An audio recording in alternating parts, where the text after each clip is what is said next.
और शाह का surgical strike किस रूप में होगा कहना मुश्किल है। जो छन छन के खबर आ रही है उसमें सबसे बड़ी खबर यह है कि एसआईटी रिकॉन्स्टिट्यूट होगा, एसआईटी के वर्तमान ऑफिसर हटाए जाएंगे।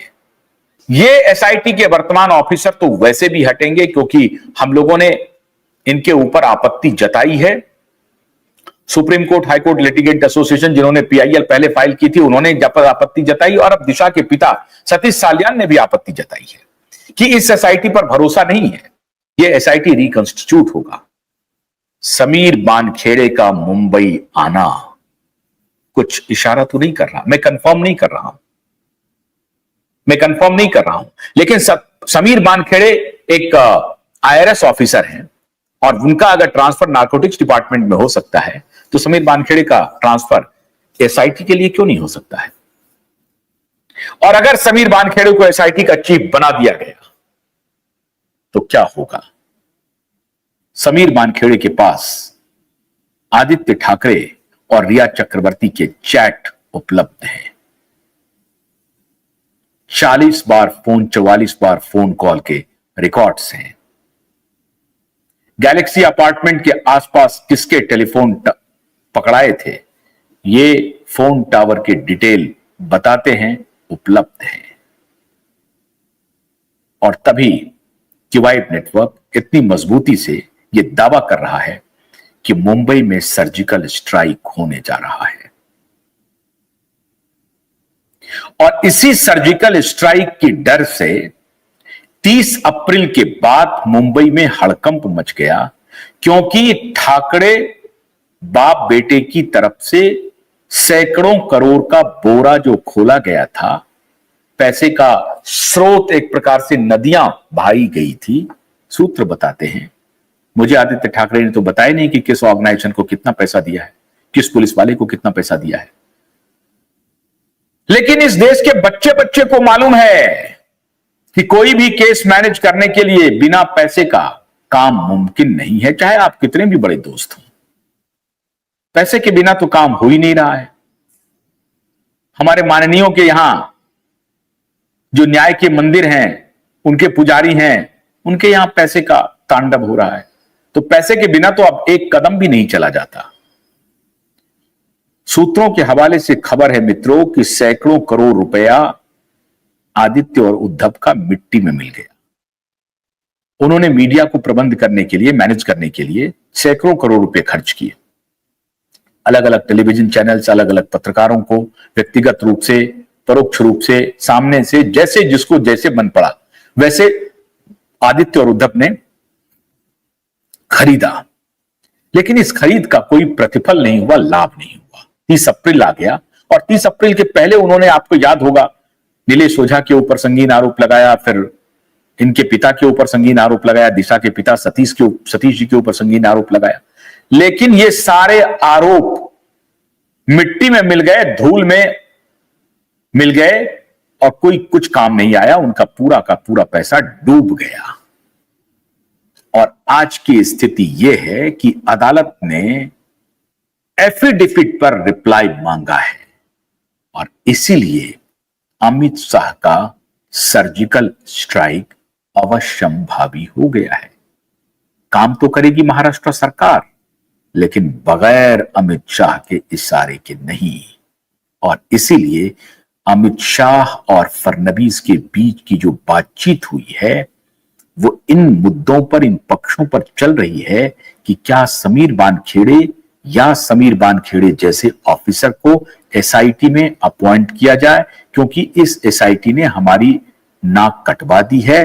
और नाक इसने कटवाई है या आपके लोगों ने कटवाई है, ये अब अमित शाह अब इनसे पूछ रहे हैं, माननीय देवेंद्र फडणवीस से, कि भाई तुम्हारा इरादा क्या है, तुम क्या चाहते हो, तुम क्यों सेव कर रहे हो, तुमने एसआईटी बनाई थी तो एसआईटी ने जांच क्यों नहीं की? भाई एक दिन का सीज फायर किया है, डिप्लोमेसी कुछ भी हो, लेकिन जनता नाराज है सीज फायर से। क्योंकि जनता क्यों नाराज है? इसलिए क्योंकि हमारे प्रधानमंत्री ने कहा था कि हम नेस्तनाबूद कर देंगे। ठीक है, अब आतंकवादी संगठन के जो ठिकाने थे वो नेस्तनाबूद तो हुए, लेकिन अपोजिशन तो पूछेगी कि वो 6 लोग जिन्होंने मारा था 26 लोगों को, 6 लोगों को पकड़ के लाओ, 4 लोगों को पकड़ के लाओ, वो कहां गया? उसे तो आप पकड़ नहीं पाए। तो किसे आपने खत्म किया? आप कह सकते हैं हमने आतंक की फैक्ट्री को खत्म किया। उसी प्रकार से आप बचा तो सकते हैं आदित्य ठाकरे को, उद्धव ठाकरे को, लेकिन जनता का परसेप्शन बदल नहीं सकते। हां, आपको यह लगता है कि जनता सिर्फ एक ही मुद्दे पर वोट नहीं करती है, ऐसा नहीं है। जनता ने अगर आपको वोट दिया है, उसमें यह मुद्दा भी बहुत ही प्रोमिनेंट था कि ये दोनों बाप बेटा गुंडा है और इनके साथ जो बाकी लोग हैं वो भी गुंडागर्दी कर रहे हैं। इन गुंडों को शासन में दोबारा नहीं भेजना है, यह बहुत बड़ा पक्ष था। इसीलिए माननीय अमित शाह ने साफ साफ निर्णय कर लिया है, हाईवे और माई वे। मुंबई को क्लीन करना पड़ेगा। मुंबई एक आर्थिक राजधानी है, तो आर्थिक राजधानी को पूरी सफाई से काम करने का अवसर मिलने वाला है।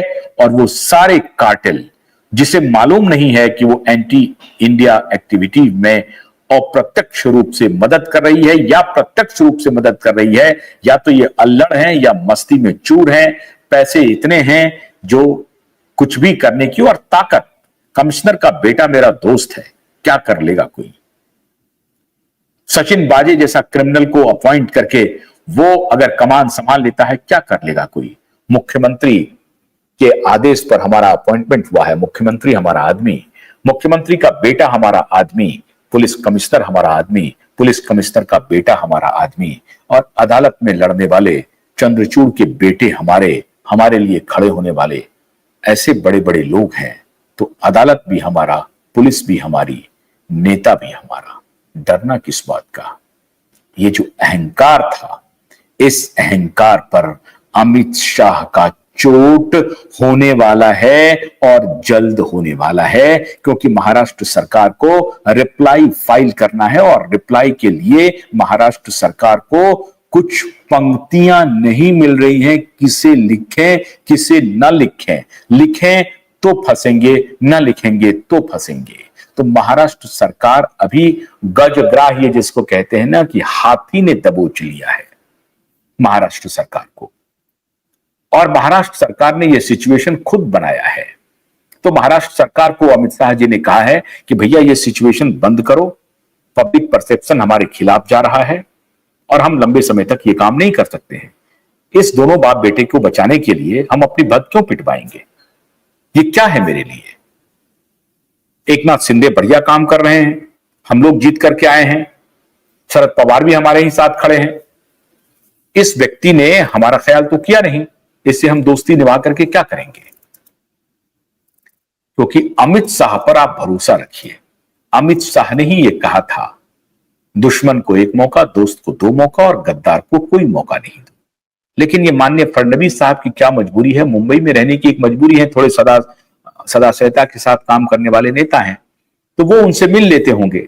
अमित शाह ने कहा कि ये मिलना जुलना बंद करिए अब आप, और अब सर्जिकल स्ट्राइक का इंतजार कीजिए। एसआईटी में कौन कौन आएगा, ये नाम भी जब हमारे पास आएंगे मैं आपको बताऊंगा। लेकिन एक नाम की चर्चा बहुत जोरों पर है, जिस नाम के बारे में मैंने आपको बताया है, और उसने, इस नाम ने कोहराम मचा दिया है मुंबई के पावर गैलरी में। इसलिए बाप बेटा दोनों यूरोप से आ गया घूम करके, आया कहां गया, छुपा हुआ है या नहीं आया, या फरार हो गया है? रिया चक्रवर्ती, शोभित चक्रवर्ती, रिया की मां, उसके पिता फरार हो चुके हैं। इस पर भी मैं आपको डिटेल रिपोर्ट बताऊंगा। लेकिन सर्जिकल स्ट्राइक ऐसा होने वाला है, मुंबई की डार्क दुनिया पूरी तरह से रोशनी से जगमगाएगी, और ये ड्रग कार्टेल जो हैं वो एंटी इंडिया एक्टिविटी के जुर्म में भी जेल जाएंगे। बहुत बहुत शुक्रिया, नमस्कार।